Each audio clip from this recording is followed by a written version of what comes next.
परवाची घटना आहे तेलंगणामध्ये. हैदराबाद मधल्या एका गावातली घटना आहे.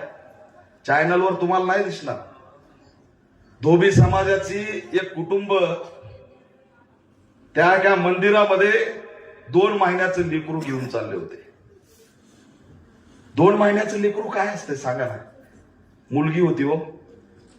देशामध्ये आमच्या विश्वगुरूंनी लय मोठा खर्च केलाय बेटी बचाओ बेटी पढाओ, पण तो खर्च दिसतो फक्त न्यूज चॅनल पेपरवरच्या जाहिरातीत.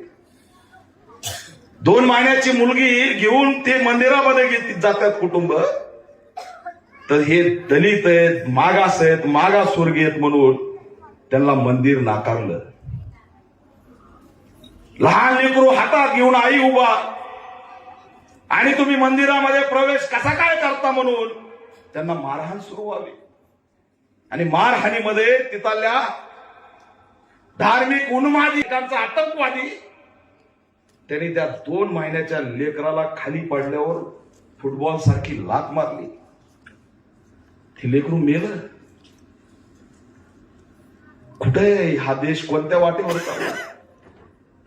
2 वर्षाच्या लेकराला मंदिरात घेऊन जावं, दर्शन द्यावं, ह्यासाठी घेऊन गेलेलं कुटुंब त्याचा गुन्हा काय? ते मागासवर्गीय. संविधान आहे, धर्मनिरपेक्ष भारत आहे, त्याचा तो अधिकार आहे.